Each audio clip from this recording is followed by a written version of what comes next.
Bom dia, meus irmãos e irmãs, em nome do Senhor Jesus, o Senhor da glória. Meus irmãos, vamos orar ao Senhor nosso Deus, pedir que Ele nos conceda um tempo na sua presença, agradecer pelo privilégio de estarmos na sua casa de oração e pedir também pelo nosso país, que hoje está numa dinâmica diferenciada, e vamos seguir o que a palavra do Senhor diz. Falando a Jeremias, no capítulo 29, ele disse: orai pela paz da cidade onde estais. E eles estavam como refugiados, na verdade, presos. Babilônia tinha levado cativo o povo para lá. Então ele disse: orai pela paz da cidade, porque na sua paz tereis paz. Então não é muito, pelo contrário, nós devemos também orar pela paz do nosso país. Afinal, é o nosso país, né? Porque somos ainda viventes nesse país. Então, amemos o nosso país. Vamos orar. Pai nosso que estás nos céus, Tu és bom, Tu fazes o bem, a Tua misericórdia dura para sempre. Louvamos-Te pelo dom de nosso Senhor e Salvador Jesus Cristo. Te agradecemos porque a Tua misericórdia certamente se renovou sobre nós nesse dia. Despertamos depois de um sono, de descanso, certo de que o Senhor esteve conosco. Queremos te agradecer por esse dia, o dia que o Senhor fez, e rogar, Senhor, que o Senhor nos dê entendimento, o Senhor nos dê a sua palavra. Também rogamos pelo nosso país, que o Senhor tenha misericórdia dos nossos contemporâneos, todos eles, Senhor.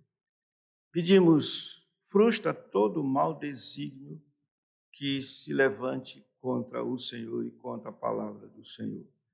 Guarda-nos de todo o mal. Abençoa-nos, abençoa o teu povo, onde quer que se encontre. Oramos em nome de nosso Senhor e Salvador Jesus Cristo. Amém. Eu peço, se for possível, a diaconia diminuir a ventilação aqui. Acho que o pessoal aqui vai agradecer, certamente. Tá? Se for possível, diminuir aqui essa ventilação. Pois bem, meus irmãos, vamos ler no Salmo 146, mais uma vez, a partir do versículo 1 até o final. Salmo 146. Assim está escrito: Aleluia! Louva, ó minha alma, ao Senhor. Louvarei ao Senhor durante a minha vida, cantarei louvores ao meu Deus enquanto eu viver. Não confieis em príncipes, nem nos filhos dos homens, em quem não há salvação. Sai-lhes o espírito e eles tornam ao pó. Nesse mesmo dia perecem todos os seus desígnios. Bem-aventurado aquele que tem o Deus de Jacó por seu auxílio, cuja esperança está no Senhor, seu Deus, que fez os céus e a terra, o mar e tudo o que neles há, e mantém para sempre a sua fidelidade, que faz justiça aos oprimidos e dá pão aos que têm fome. O Senhor liberta os encarcerados, o Senhor abre os olhos aos cegos, o Senhor levanta os abatidos, o Senhor ama os justos, o Senhor guarda o peregrino, ampara o órfão e a viúva, porém transtorna o caminho dos ímpios. O Senhor reina para sempre. O teu Deus, ó Sião, reina de geração em geração. Aleluia. Meus irmãos e irmãs, nós estamos considerando o terceiro ponto das partes que nós elencamos desse salmo. E é exatamente quão feliz é o que confia no fidelíssimo Deus. Já pode ser colocado ali. Então, quão feliz o que confia no fidelíssimo Deus. E lembrem-se que nós apresentamos algumas razões para que esse homem seja considerado feliz. E começamos apresentando o fato de que ele é feliz por ter o Deus da aliança como seu socorro. Aqui o versículo 1 diz: bem-aventurado aquele que tem o Deus de Jacó, o seu auxílio, o socorro. Depois vimos que ele é feliz porque espera confiantemente no Senhor. Isso de acordo com aquilo que diz o final do versículo 5, cuja esperança está no Senhor, seu Deus. Em terceiro lugar, nós vimos ele é feliz por crer ser Deus o Criador e mantenedor da vida. Isso nós vemos no versículo 6, quando dá razão para que ele confie nesse Deus. Ele fez os céus e a terra, o mar e tudo que neles há e mantém para sempre a sua fidelidade. Então, nós tivemos a oportunidade de ver esses 3 subitens. Hoje, vamos avançar um pouco mais e ver que esse homem é feliz porque conhece as múltiplas facetas da fidelidade do Senhor.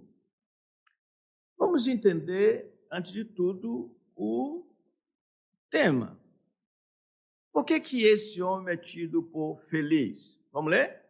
Ele é feliz porque conhece as múltiplas facetas da fidelidade.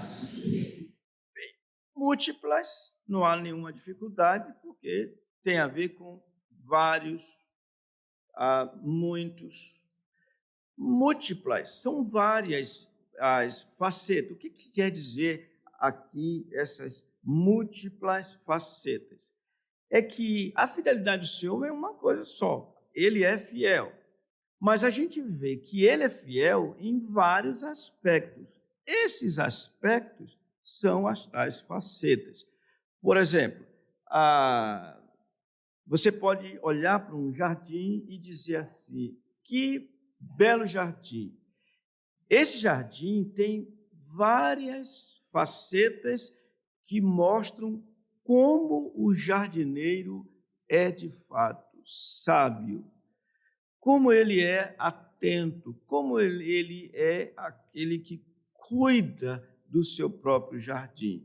Aí você pergunta: mas quais são os aspectos? Quais são as facetas que mostram esse caráter do jardineiro? Aí você diz: olha, ele separa flor de flor, uma planta igual ele não deixa junto, ele dispõe o canteiro dele de uma maneira tal que quando você olha e vê que beleza, você vê a beleza do jardim naquilo que está diante de você, as múltiplas disposições contidas naquele jardim. Vocês entenderam isso?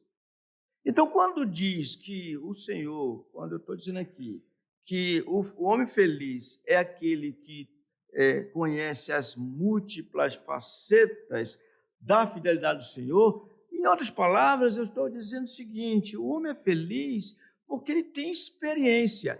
Ele tem experiência da sustentação do Senhor para o seu pão de cada dia. Ele tem experiência de que o Senhor guarda-o a cada momento. Ele tem experiência de que o Senhor nunca deixa faltar na mesa do seu povo o pão de cada dia. Ele tem experiência de que o Senhor, na verdade, sai em socorro dos necessitados. Em várias situações, vários aspectos de uma só coisa. Qual é essa coisa? A fidelidade do Senhor. Tudo bem? Ficou claro? Então, vejamos Primeira coisa, uma faceta. Como é que o Senhor trata os oprimidos? Está aí no texto, está aí, isso. Que faz justiça a quem? Aos oprimidos. Eu sei que a senhora é craque. Sublinhe, por favor, assim, que faz justiça aos oprimidos. Essa é a primeira faceta. Ele defende, em outras palavras, o injustiçado. Ou ainda, como diz a Nova Versão Internacional, ele defende a causa dos oprimidos. Esse é um aspecto muito significativo da fidelidade do Senhor. Ele está empenhado em defender aqueles que não podem se defender a si mesmos. E, meus irmãos, nós temos aqui na Escritura, no Novo Testamento, uma porção que nos mostra como o Senhor defende os oprimidos. E mostra, naquilo que eu vou tratar com vocês, mostra qual meio ele estabeleceu para que os oprimidos sejam guardados, sejam defendidos. Vamos a Lucas, capítulo 18, por gentileza. Lucas, capítulo 18. Nós estamos vendo aqui, olha, que faz justiça aos oprimidos, aos injustiçados. Lucas, capítulo 18, versículo 1, diz assim: disse-lhes Jesus uma parábola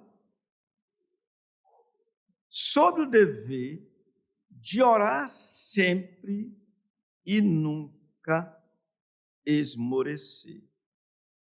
Entendamos o que aqui está acontecendo. Ele vinha falando, irmãos, de coisas muito difíceis que deveriam acontecer. Ele vinha falando como as gerações se comportam na pior das incredulidades. As gerações se comportam sem confiança em Deus. O que ele diz? Versículo 23. E vos dirão, Lucas 17, 23, tá? 17, 23. Estou tentando contextualizar a parábola. Por que ele expôs essa parábola? E vos dirão, ele lá está, não vale nem os cigarros. É porque ele quer mostrar assim, que nessa questão da vinda do Senhor, pouca gente se interessa. Até mesmo dentre os religiosos. Os religiosos estão preocupados com o aqui e agora. Eles não estão de olho na vinda do Senhor. Então, quando falam da vinda do Senhor, falam de modo equivocado e enganador. E vos dirão, versículo 23, ele aqui, ou lá está, não vades nem os cigais, porque assim como o relâmpago fuzilando brilha de uma outra extremidade do céu, assim será no seu dia o Filho do Homem. Mas importa que primeiro ele padeça muitas coisas e seja rejeitado por esta geração. Na verdade, todas as gerações o rejeitaram. E então, ele cita o modo de viver de todas as gerações desde Adão. Ele começa dizendo, antes de tudo, falando de Noé. Versículo 26, olha como eles viviam. Assim como foi nos dias de Noé, será também nos dias do Filho do Homem. Vamos ler juntos? Versículo 27. Comiam, bebiam, casavam e davam-se em casamento, até o dia em que Noé entrou na arca e veio o dilúvio e destruiu a todos. Mesmo aconteceu nos dias de Ló, comiam, bebiam, compravam, vendiam, plantavam e edificavam. Mas no dia em que Ló saiu de Sodoma, choveu do céu fogo e enxofre e destruiu a todos. Assim será no dia em que o Filho do Homem se manifestar. É nesse contexto que ele chama a atenção dos seus discípulos para que mantenham-se vigilantes em oração. Disse-lhe Jesus uma parábola sobre o dever de orar sempre e nunca esmorecer. Meus irmãos, sempre que nós oramos de coração ao Senhor, nós estamos exibindo diante dele a nossa fraqueza, a nossa impotência, a nossa impossibilidade de transformar as coisas. E ele diz: orai pela paz da cidade, porque na sua paz tereis paz. Sempre que nós oramos ao Senhor, nós apresentamos a Ele, humildemente, a nossa necessidade de que Ele nos defenda. E então essa parábola vai nos mostrar que Ele defende a causa dos oprimidos. Então, vejamos. Versículo 2, Lucas 18, 2. Havia em certa cidade um juiz que não temia a Deus, nem respeitava homem algum. Havia também naquela mesma cidade, quem, irmãos? Uma viúva. Sabe, irmãos, a viúva é sinônimo de não protegida, ou melhor, desprotegida. Por quê? Porque o que se espera é que o marido proteja a sua esposa.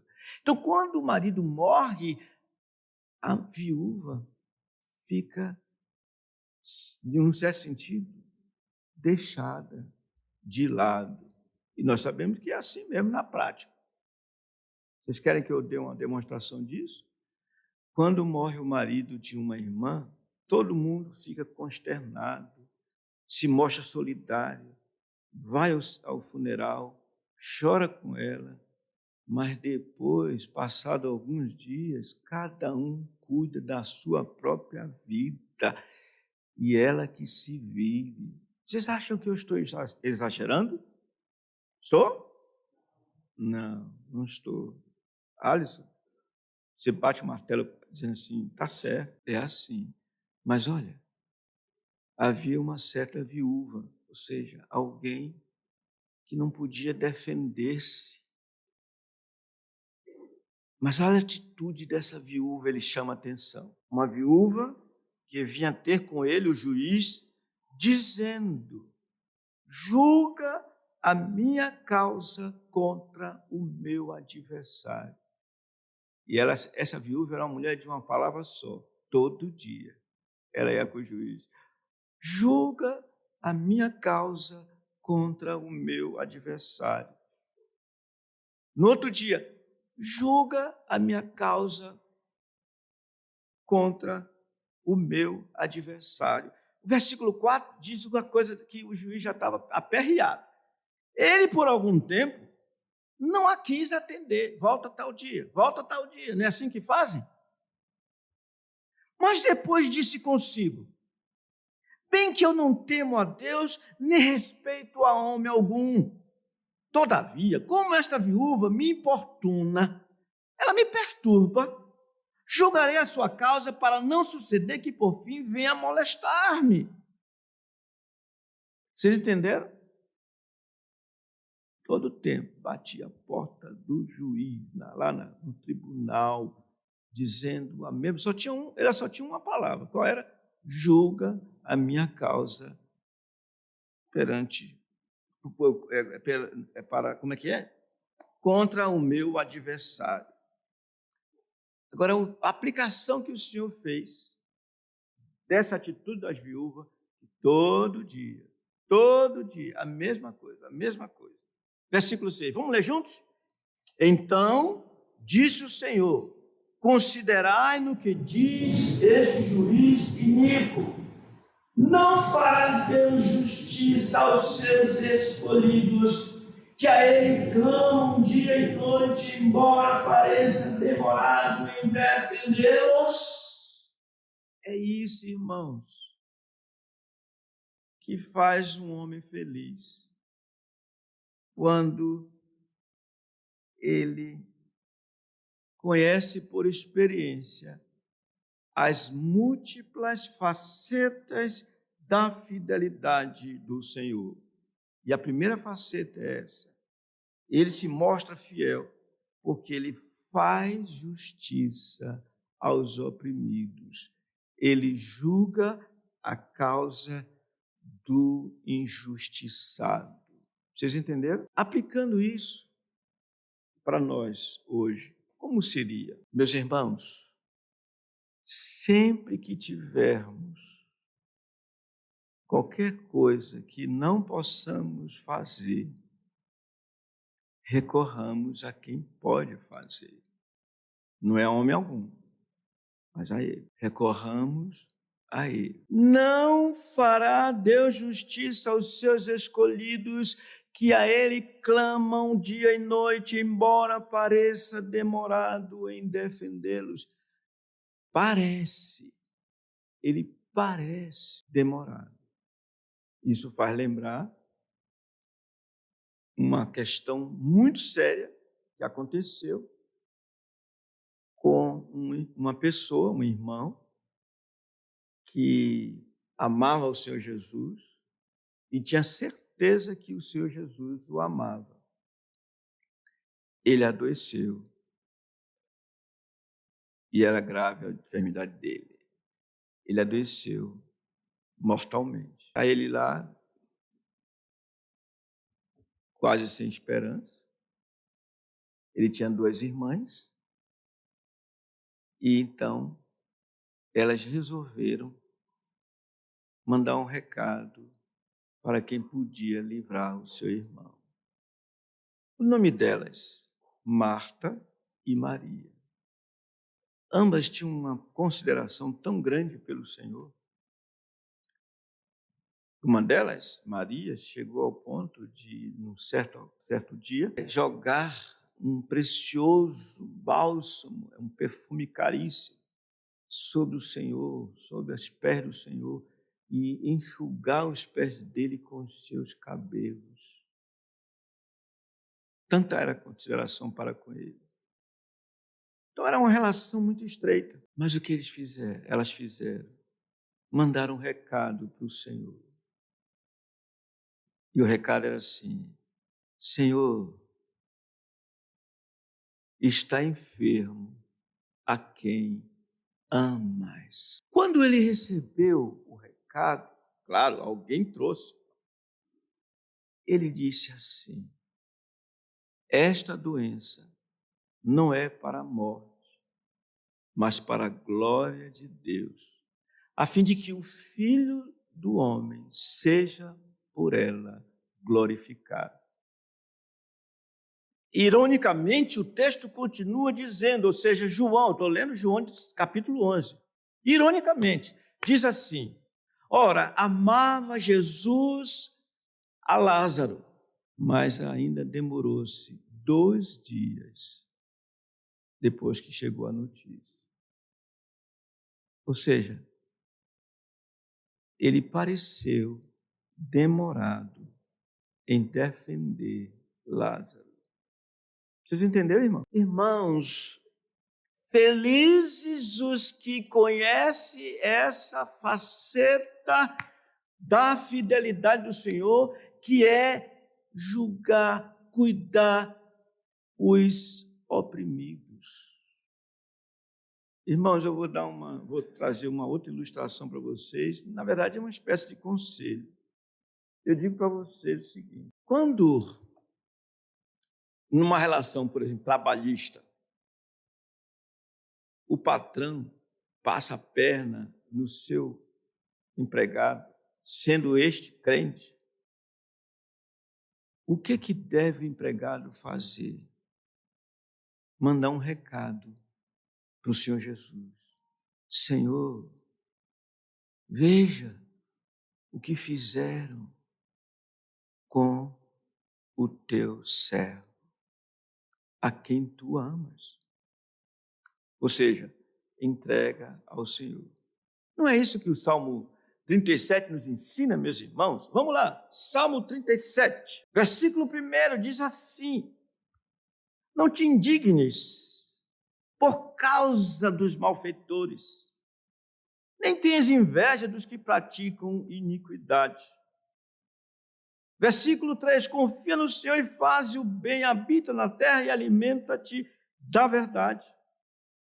Agrada-te do Senhor, Ele satisfará os desejos do teu coração.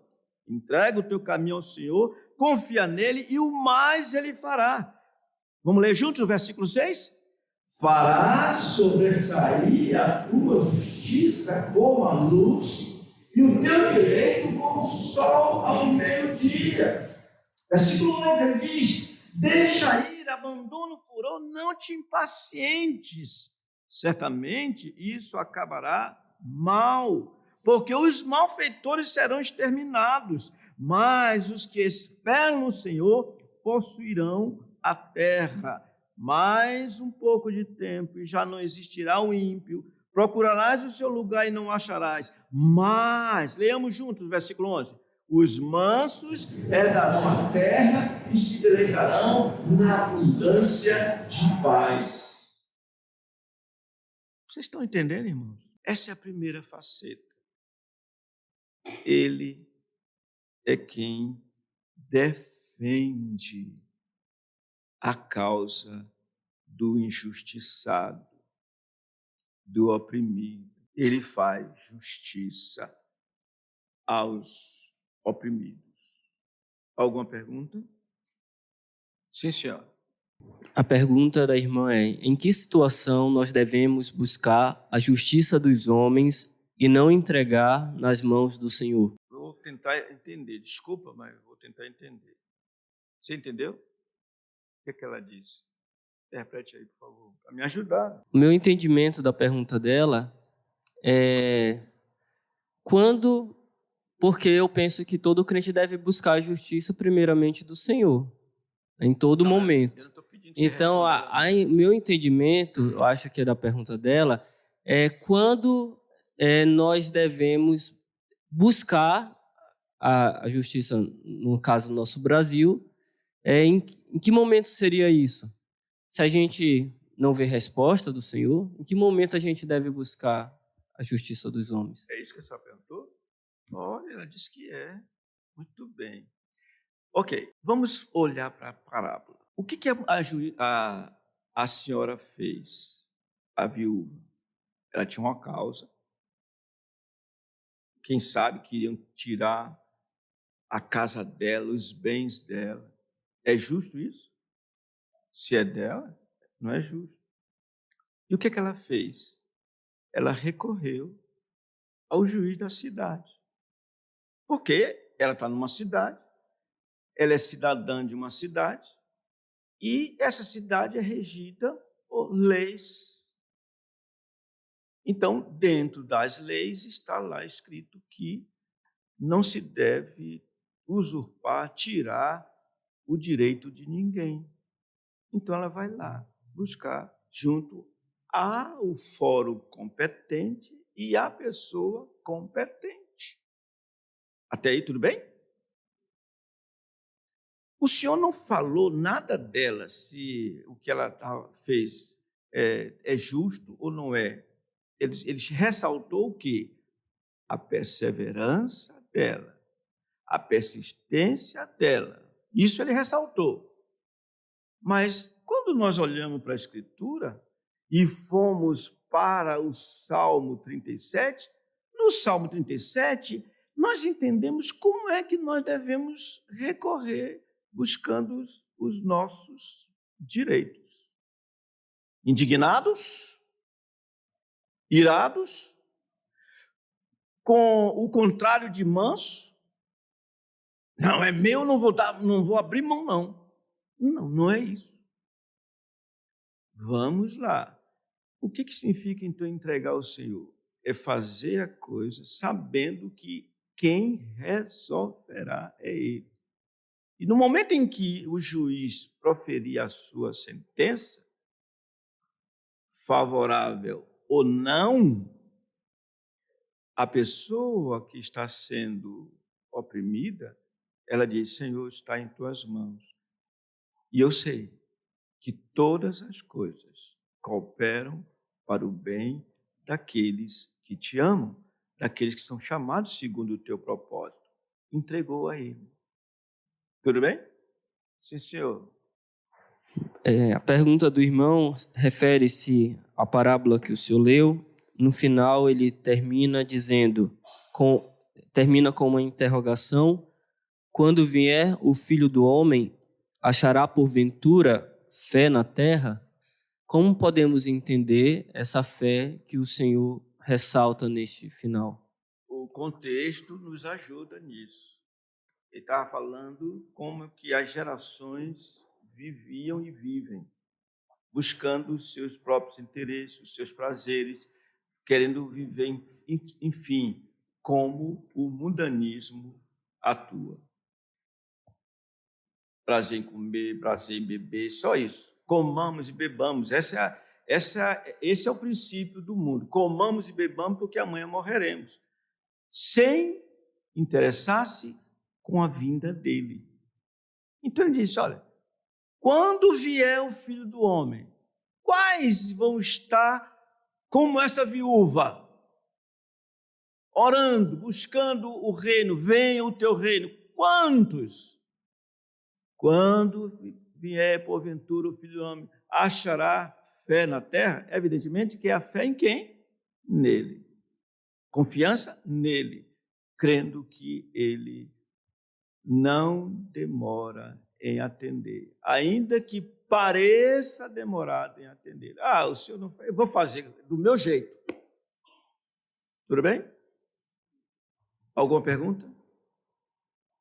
Sim, senhor.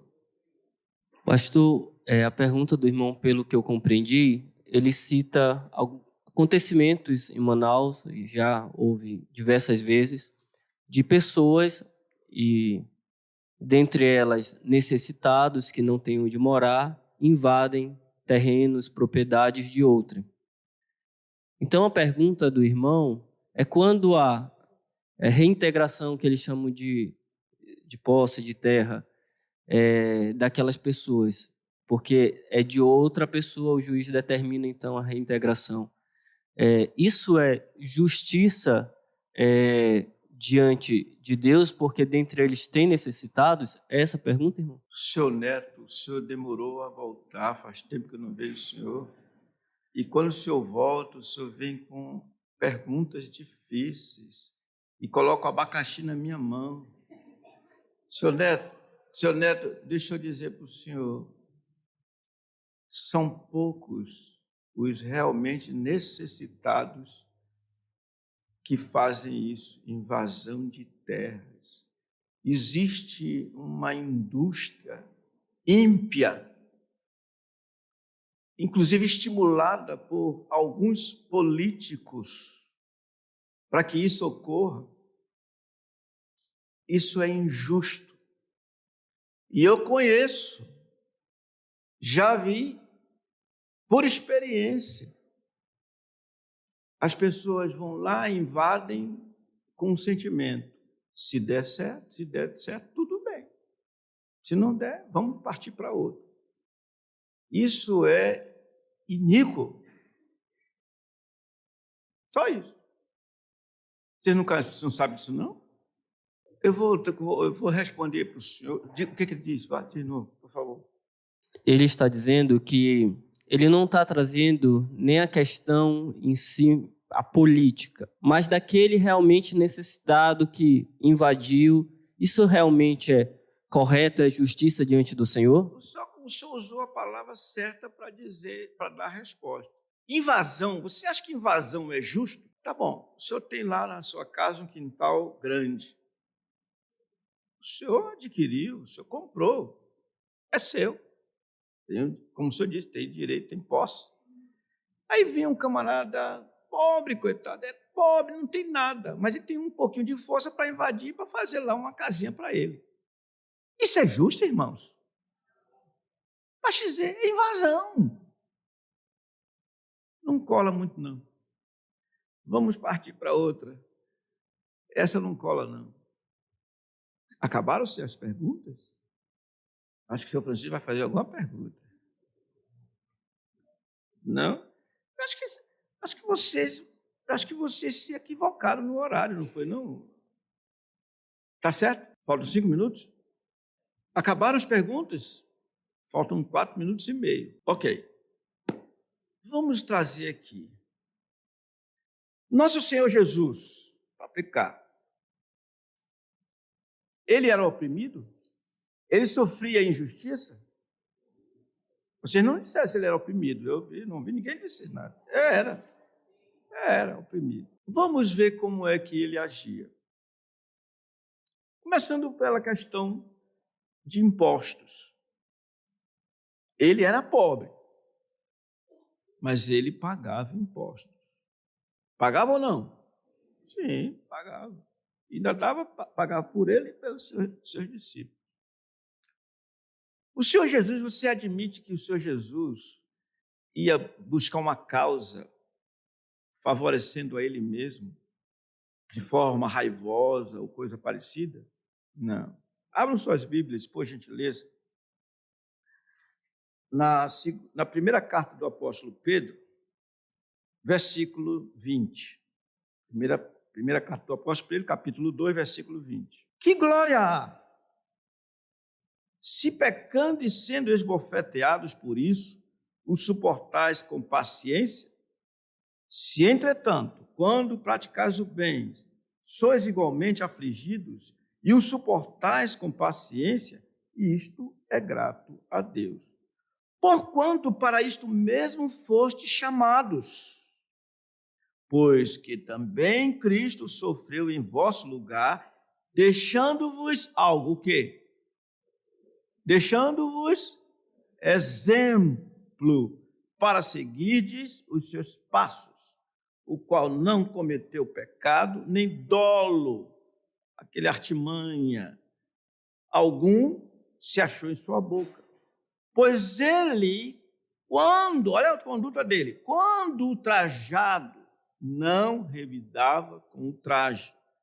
Quando maltratado, não fazia ameaças. Mas o que ele fazia? O que lemos na parábola há pouco. Mas entregava-se àquele que julga corretamente, carregando ele mesmo em seu corpo sobre madeira os nossos pecados, para que nós, mortos para os pecados, vivamos para a justiça. Ou seja, vivamos como ele viveu. Por suas chagas fostes sarados. Meus irmãos, aqui está, portanto, a maneira, o modo de nós agirmos neste mundo. Não te indignes por causa dos malfeitores. Deixa ir, abandona o furor. Lembre-se, os mansos, como nosso Senhor Jesus, são eles os únicos que herdarão a terra. Que o Senhor nos ajude para que sejamos encontrados nele, no próprio Senhor Jesus.